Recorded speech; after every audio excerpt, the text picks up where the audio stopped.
ಆಕಾಶವಾಣಿ ವಾರ್ತೆಗಳು ಓದುತ್ತಿರುವವರು ಸಹನಾ. ಮುಖ್ಯಾಂಶಗಳು. ಕೇಂದ್ರ ಸರ್ಕಾರದ ರಾಷ್ಟ್ರೀಯ ನೀತಿಗೆ ಸಾರ್ವಜನಿಕರ ಬೆಂಬಲ. ಪಶ್ಚಿಮ ಬಂಗಾಳ, ಅಸ್ಸಾಂ, ಪುದುಚೇರಿಯಲ್ಲಿ ಬಿಜೆಪಿ ಗೆಲುವು ಸಾಕ್ಷಿ. ಪ್ರಧಾನಿ ನರೇಂದ್ರ ಮೋದಿ. ತಮಿಳುನಾಡು ಮುಖ್ಯಮಂತ್ರಿಯಾಗಿ ಪ್ರಮಾಣ ವಚನ ಸ್ವೀಕರಿಸಿದ ಟಿವಿಕೆ ಪಕ್ಷದ ಮುಖ್ಯಸ್ಥ ಸಿ ಜೋಸೆಫ್ ವಿಜಯ್. ಗಣ್ಯರ ಶುಭಾಶಯ. ಆರ್ಚರಿ ವಿಶ್ವಕಪ್ ಸ್ಟೇಜ್ 2 ಪಂದ್ಯಾವಳಿ. ಭಾರತೀಯ ಮಹಿಳಾ ರಿಕರ್ವ್ ತಂಡದ ಐತಿಹಾಸಿಕ ಸಾಧನೆ. ಹಾಗೂ ಐಪಿಎಲ್ ಟಿ20 ಕ್ರಿಕೆಟ್. ಇಂದು Chennai super kings, Lucknow super giants ಹಾಗೂ royal challengers Bengaluru, Mumbai Indians ತಂಡಗಳು ಮುಖಾಮುಖಿ. ವಾರ್ತೆಗಳ ವಿವರ. ಚುನಾವಣಾ ಫಲಿತಾಂಶಗಳು ತಮ್ಮ ಸರ್ಕಾರದ ರಾಷ್ಟ್ರೀಯ ನೀತಿಗಳಿಗೆ ಸಾರ್ವಜನಿಕ ಬೆಂಬಲವನ್ನು ಪ್ರತಿಬಿಂಬಿಸುತ್ತವೆ ಎಂದು ಪ್ರಧಾನಿ ನರೇಂದ್ರ ಮೋದಿ ಹೇಳಿದ್ದಾರೆ. ಬೆಂಗಳೂರಿನಲ್ಲಿಂದು ಬಿಜೆಪಿ ಕಾರ್ಯಕರ್ತರನ್ನುದ್ದೇಶಿಸಿ ಮಾತನಾಡಿದ ಅವರು, ಪಶ್ಚಿಮ ಬಂಗಾಳ, ಅಸ್ಸಾಂ ಮತ್ತು ಪುದುಚೇರಿಯಲ್ಲಿ ಬಿಜೆಪಿ ಗೆಲುವು ತಮ್ಮ ಸರ್ಕಾರ ಜಾರಿಗೆ ತಂದ ರಾಷ್ಟ್ರೀಯ ನೀತಿಗೆ ಸಾರ್ವಜನಿಕ ಬೆಂಬಲಕ್ಕೆ ಸಾಕ್ಷಿಯಾಗಿದೆ ಎಂದರು. ಚುನಾವಣಾ ಫಲಿತಾಂಶಗಳು ತಮ್ಮ ಸರ್ಕಾರದ ರಾಷ್ಟ್ರೀಯ ಕಾರ್ಯಕ್ರಮಗಳು ಮತ್ತು ನೀತಿಗಳನ್ನು ಬೆಂಬಲಿಸುವ ಸಾರ್ವಜನಿಕ ಸಂದೇಶಗಳನ್ನು ಸೂಚಿಸುವ ರಾಷ್ಟ್ರದ ಮನಸ್ಥಿತಿಯನ್ನು ಪ್ರತಿಬಿಂಬಿಸುತ್ತವೆ ಎಂದು ಹೇಳಿದರು. ಪಶ್ಚಿಮ ಬಂಗಾಳದಲ್ಲಿ ಬಿಜೆಪಿ ಪಕ್ಷವು ಕೇವಲ 3 ಸ್ಥಾನಗಳೊಂದಿಗೆ ಪ್ರಾರಂಭವಾಯಿತು ಮತ್ತು 10 ವರ್ಷಗಳಲ್ಲಿ ಬೃಹತ್ ಜನಾದೇಶದೊಂದಿಗೆ ಸರ್ಕಾರವನ್ನು ರಚಿಸಿದೆ ಎಂದರು.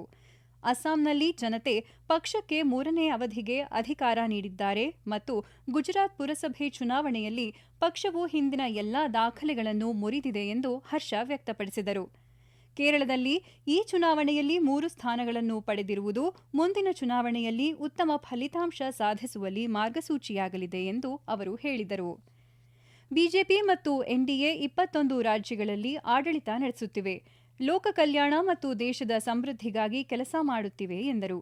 ಈ ವೇಳೆ ಕಾಂಗ್ರೆಸ್ ಪಕ್ಷವನ್ನು ಟೀಕಿಸಿದ ಪ್ರಧಾನಿ, ಚುನಾವಣಾ ವೈಫಲ್ಯಗಳಿಗೆ ಎಲ್ಲವನ್ನೂ ದೂಷಿಸುವುದು ಅವರ ನಾಯಕರಲ್ಲಿ ಅಭ್ಯಾಸವಾಗಿದೆ ಎಂದು ಹೇಳಿದರು. ಸಂಸತ್ತಿನಲ್ಲಿ ಮಹಿಳೆಯರಿಗೆ 33% ಮೀಸಲಾತಿಯನ್ನು ಖಾತ್ರಿಪಡಿಸಿದ ನಾರಿ ಶಕ್ತಿ ವಂದನ್ ಅಧಿನಿಯಮ ವಿರುದ್ಧ ಮತ ಚಲಾಯಿಸುವ ಮೂಲಕ ಕಾಂಗ್ರೆಸ್ ಮಹಿಳೆಯರಿಗೆ ದ್ರೋಹವೆಸಗಿದೆ ಎಂದು ಆರೋಪಿಸಿದರು.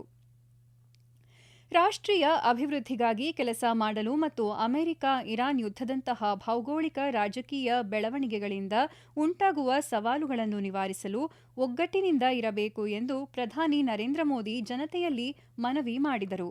ನಂತರ ಬೆಂಗಳೂರಿನಲ್ಲಿ ನಡೆದ ಆರ್ಟ್ ಆಫ್ ಲಿವಿಂಗ್ನ 45ನೇ ವಾರ್ಷಿಕೋತ್ಸವದಲ್ಲಿ ಪ್ರಧಾನಿ ನರೇಂದ್ರ ಮೋದಿ ಭಾಗವಹಿಸಿದ್ದರು.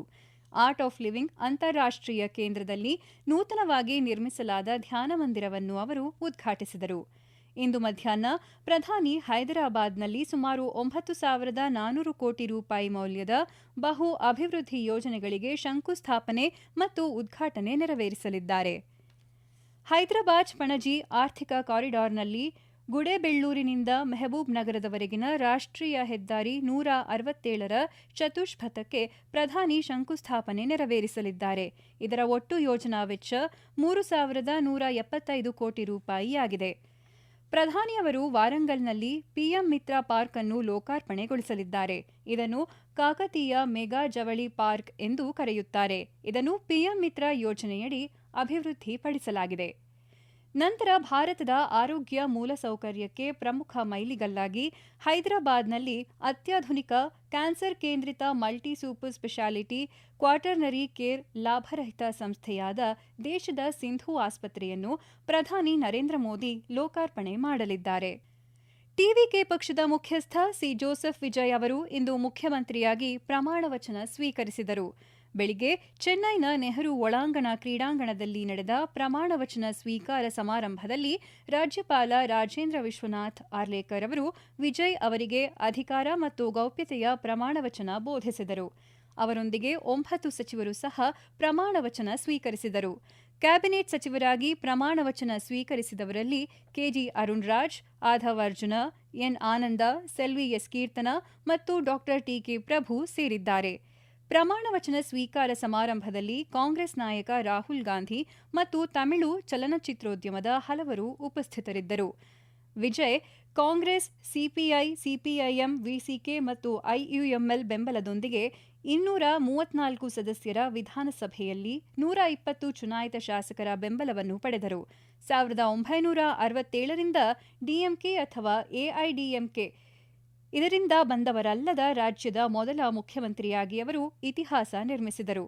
ಲೋಕಭವನದ ಪ್ರಕಟಣೆಯ ಪ್ರಕಾರ ರಾಜ್ಯಪಾಲರು ವಿಜಯ್ ಅವರಿಗೆ ಇದೇ 13 ಅಥವಾ ಅದಕ್ಕೂ ಮೊದಲು ವಿಧಾನಸಭೆಯಲ್ಲಿ ವಿಶ್ವಾಸಮತ ಯಾಚಿಸುವಂತೆ ನಿರ್ದೇಶಿಸಲಿದ್ದಾರೆ. ಈ ವಾರ್ತೆಗಳನ್ನು ಆಕಾಶವಾಣಿಯಿಂದ ಕೇಳುತ್ತಿದ್ದೀರಿ. ನಮ್ಮ ಎಲ್ಲಾ ರಾಷ್ಟ್ರೀಯ ವಾರ್ತೆಗಳು ಹಾಗೂ ಪ್ರದೇಶ ಸಮಾಚಾರ ಈಗ ಆಕಾಶವಾಣಿ ನ್ಯೂಸ್ ಕನ್ನಡ ಯೂಟ್ಯೂಬ್ ಚಾನೆಲ್ನಲ್ಲಿ ಲಭ್ಯ. ನಮ್ಮ ಎಕ್ಸ್ ಖಾತೆ ಮತ್ತು ಇನ್ಸ್ಟಾಗ್ರಾಂ ಖಾತೆ ಆಕಾಶವಾಣಿ ನ್ಯೂಸ್ ಕನ್ನಡ. ಹೆಚ್ಚಿನ ಮಾಹಿತಿಗಾಗಿ ನಮ್ಮ ಫೇಸ್ಬುಕ್ ಖಾತೆ AIR ಕನ್ನಡ ನ್ಯೂಸ್ ಅನುಸರಿಸಿ. ಮಾಹಿತಿಯ ಹೂರಣ ವಾರದ ಕಾರ್ಯಕ್ರಮ ಪ್ರಚಲಿತ ವಿದ್ಯಮಾನ ಪ್ರತಿ ಬುಧವಾರ 9:15ಕ್ಕೆ. ತಮಿಳುನಾಡಿನ ಮುಖ್ಯಮಂತ್ರಿಯಾಗಿ ಇಂದು ಪ್ರಮಾಣ ವಚನ ಸ್ವೀಕರಿಸಿದ ಸಿ ಜೋಸೆಫ್ ವಿಜಯ್ ಅವರನ್ನು ಪ್ರಧಾನಿ ನರೇಂದ್ರ ಮೋದಿ ಅಭಿನಂದಿಸಿದ್ದಾರೆ. ಸಾಮಾಜಿಕ ಮಾಧ್ಯಮದಲ್ಲಿ ಪ್ರಧಾನಿ ವಿಜಯ್ ಅವರ ಮುಂದಿನ ಅಧಿಕಾರಾವಧಿಗೆ ಶುಭಾಶಯ ತಿಳಿಸಿದ್ದು, ಜನರ ಜೀವನವನ್ನು ಸುಧಾರಿಸಲು ಕೇಂದ್ರ ಸರ್ಕಾರ ತಮಿಳುನಾಡು ಸರ್ಕಾರದೊಂದಿಗೆ ಕೆಲಸ ಮಾಡುವುದನ್ನು ಮುಂದುವರಿಸುತ್ತದೆ ಎಂದು ತಿಳಿಸಿದ್ದಾರೆ. ಶ್ರೀಲಂಕಾ ಅಧ್ಯಕ್ಷ ಅನುರಕುಮಾರ ದಿಸಾನಾಯಕೆ ಟಿವಿಕೆ ಮುಖ್ಯಸ್ಥ ಸಿ ಜೋಸೆಫ್ ವಿಜಯ್ ಅವರನ್ನು ಅಭಿನಂದಿಸಿದ್ದಾರೆ. ಸಾಮಾಜಿಕ ಜಾಲತಾಣದಲ್ಲಿ ಪೋಸ್ಟ್ ಮಾಡಿರುವ ಅವರು, ಶ್ರೀಲಂಕಾ ಮತ್ತು ತಮಿಳುನಾಡು ಇತಿಹಾಸ, ಸಂಸ್ಕೃತಿ, ಉದ್ಯಮಶೀಲತೆ ಮತ್ತು ತಲೆಮಾರುಗಳಾದ್ಯಂತ ಶಾಶ್ವತವಾದ ಜನಸಂಬಂಧಗಳ ಮೂಲಕ ಸಂಪರ್ಕ ಹೊಂದಿವೆ ಎಂದು ಹೇಳಿದ್ದಾರೆ. ಗುಜರಾತ್ನ ಪ್ರಸಿದ್ಧ ಸೋಮನಾಥ ದೇವಾಲಯವು ಜಾಗತಿಕ ಆಧ್ಯಾತ್ಮಿಕ ಮತ್ತು ಸುಸ್ಥಿರ ಪ್ರವಾಸೋದ್ಯಮ ಕೇಂದ್ರವಾಗಿ ವಿಕಸನಗೊಳ್ಳುತ್ತಿರುವ ತನ್ನ ಆಧುನಿಕ ಪ್ರಯಾಣದ 75 ವರ್ಷಗಳನ್ನು ಆಚರಿಸುತ್ತಿದೆ. ಪ್ರಧಾನಿ ನರೇಂದ್ರ ಮೋದಿ ಅವರು ಸೋಮನಾಥ ಅಮೃತ ಪರ್ವವನ್ನು ಆಚರಿಸಲು ಸಜ್ಜಾಗಿರುವುದರಿಂದ ಸೋಮನಾಥ ಟ್ರಸ್ಟ್ನ ಅಧ್ಯಕ್ಷರಾಗಿ ಅವರ ನೇತೃತ್ವದಲ್ಲಿ ದೇವಾಲಯವು ಸುವರ್ಣಯುಗವನ್ನು ಆಚರಿಸುತ್ತಿದೆ. ಅದರ ಧಾರ್ಮಿಕ ಮಹತ್ವವನ್ನು ಮೀರಿ ಸೋಮನಾಥ ಪರಿಸರ ಸಂರಕ್ಷಣೆಯಲ್ಲಿ ಪ್ರವರ್ತಕನಾಗಿ ಹೊರಹೊಮ್ಮುತ್ತಿದೆ. ಭಾರತದ ಮೊದಲ ನಿವ್ವಳ ಶೂನ್ಯ ದೇವಾಲಯವಾಗುವ ಗುರಿಯನ್ನು ಹೊಂದಿದೆ. ಮಿಷನ್ ಲೈಫ್ ಉಪಕ್ರಮದಡಿಯಲ್ಲಿ ದೇವಾಲಯವು ಹೂವಿನ ತ್ಯಾಜ್ಯವನ್ನು ಗೊಬ್ಬರವಾಗಿ ಮತ್ತು ಪ್ಲಾಸ್ಟಿಕ್ ತ್ಯಾಜ್ಯವನ್ನು ಪೇವರ್ ಬ್ಲಾಕ್ಗಳಾಗಿ ಪರಿವರ್ತಿಸುವ ಮೂಲಕ ಸುಸ್ಥಿರತೆಯಲ್ಲಿ ಮಾನದಂಡಗಳನ್ನು ಸ್ಥಾಪಿಸುತ್ತಿದೆ. ಇದಲ್ಲದೆ ಸುಧಾರಿತ ಒಳಚರಂಡಿ ಸಂಸ್ಕರಣಾ ಘಟಕಗಳು, ಮಳೆ ನೀರು ಕೊಯ್ಲು ವ್ಯವಸ್ಥೆ ಮತ್ತು ಮಿಯಾವಾಕಿ ಕಾಡುಗಳೊಂದಿಗೆ ಟ್ರಸ್ಟ್ ನೆಟ್ ಝೀರೋ ಇಂಗಾಲದ ಹೆಜ್ಜೆಗುರುತನ್ನು ವೇಗವಾಗಿ ಸಾಧಿಸುತ್ತಿದೆ. ಶಾಂಘೈನಲ್ಲಿ ನಡೆಯುತ್ತಿರುವ ಆರ್ಚರಿ ವಿಶ್ವಕಪ್ ಸ್ಟೇಜ್ 2 ಪಂದ್ಯಾವಳಿಯಲ್ಲಿ ಭಾರತೀಯ ಮಹಿಳಾ ರಿಕರ್ವ್ ತಂಡವು ಐತಿಹಾಸಿಕ ಸಾಧನೆ ಮಾಡಿದೆ. ದೀಪಿಕಾ ಕುಮಾರಿ, ಅಂಕಿತಾ ಭಕತ್ ಮತ್ತು ಕುಂಕುಮ್ ಮೋಹನ್ ಅವರನ್ನು ಒಳಗೊಂಡ ಭಾರತೀಯ ತಂಡವು ಆತಿಥೇಯ ಚೀನಾವನ್ನು ರೋಚಕ ಶೂಟ್ ಆಫ್ನಲ್ಲಿ ಮಣಿಸಿ ಚಿನ್ನದ ಪದಕವನ್ನು ತನ್ನದಾಗಿಸಿಕೊಂಡಿದೆ. ಇದಕ್ಕೂ ಮುನ್ನ ನಡೆದ ಸೆಮಿಫೈನಲ್ನಲ್ಲಿ ಭಾರತವು 10 ಬಾರಿ ಒಲಿಂಪಿಕ್ ಚಾಂಪಿಯನ್ ಆಗಿರುವ ದಕ್ಷಿಣ ಕೊರಿಯಾವನ್ನು ಅಚ್ಚರಿಯ ರೀತಿಯಲ್ಲಿ ಸೋಲಿಸಿತು. ಈ ಟೂರ್ನಿಯಲ್ಲಿ ಭಾರತಕ್ಕೆ ಇದು 2ನೇ ಪದಕವಾಗಿದೆ. ನಿನ್ನೆ ಕಾಂಪೌಂಡ್ ವಿಭಾಗದಲ್ಲಿ ಪ್ರವೀಣ್ ಜಾಧವ್ ವೈಯಕ್ತಿಕ ವಿಭಾಗದಲ್ಲಿ ಕಂಚಿನ ಪದಕ ಗೆದ್ದು ಭಾರತದ ಪದಕ ಖಾತೆ ತೆರೆದಿದ್ದರು. ಐಪಿಎಲ್ ಟಿ20 ಕ್ರಿಕೆಟ್ ಪಂದ್ಯಾವಳಿಯಲ್ಲಿಂದು 2 ಪಂದ್ಯಗಳು ನಡೆಯಲಿವೆ. ಚೆನ್ನೈನ ಎಂಎ ಚಿದಂಬರಂ ಕ್ರೀಡಾಂಗಣದಲ್ಲಿ ನಡೆಯಲಿರುವ ದಿನದ ಮೊದಲ ಪಂದ್ಯದಲ್ಲಿ ಚೆನ್ನೈ ಸೂಪರ್ ಕಿಂಗ್ಸ್ ಹಾಗೂ ಲಕ್ನೋ ಸೂಪರ್ ಜೈಂಟ್ಸ್ ತಂಡಗಳು ಮುಖಾಮುಖಿಯಾಗಲಿವೆ. ಪಂದ್ಯ ಮಧ್ಯಾಹ್ನ 3:30ಕ್ಕೆ ಆರಂಭವಾಗಲಿದೆ. ರಾಯ್ಪುರದ ಶಹೀದ್ ವೀರ್ ನಾರಾಯಣ ಸಿಂಗ್ ಅಂತಾರಾಷ್ಟ್ರೀಯ ಕ್ರೀಡಾಂಗಣದಲ್ಲಿ ರಾತ್ರಿ 7:30ಕ್ಕೆ ಪ್ರಾರಂಭವಾಗಲಿರುವ ದಿನದ 2ನೇ ಪಂದ್ಯದಲ್ಲಿ ರಾಯಲ್ ಚಾಲೆಂಜರ್ಸ್ ಬೆಂಗಳೂರು ಮತ್ತು ಮುಂಬೈ ಇಂಡಿಯನ್ಸ್ ತಂಡಗಳು ಸೆಣಸಲಿವೆ. ಕೊನೆಯಲ್ಲಿ ಮತ್ತೊಮ್ಮೆ ಮುಖ್ಯಾಂಶಗಳು. ಕೇಂದ್ರ ಸರ್ಕಾರದ ರಾಷ್ಟ್ರೀಯ ನೀತಿಗೆ ಸಾರ್ವಜನಿಕರ ಬೆಂಬಲ. ಪಶ್ಚಿಮ ಬಂಗಾಳ, ಅಸ್ಸಾಂ, ಪುದುಚೇರಿಯಲ್ಲಿ ಬಿಜೆಪಿ ಗೆಲುವು ಸಾಕ್ಷಿ. ಪ್ರಧಾನಿ ನರೇಂದ್ರ ಮೋದಿ. ತಮಿಳುನಾಡು ಮುಖ್ಯಮಂತ್ರಿಯಾಗಿ ಪ್ರಮಾಣ ವಚನ ಸ್ವೀಕರಿಸಿದ ಟಿವಿಕೆ ಪಕ್ಷದ ಮುಖ್ಯಸ್ಥ ಸಿ ಜೋಸೆಫ್ ವಿಜಯ್, ಗಣ್ಯರ ಶುಭಾಶಯ.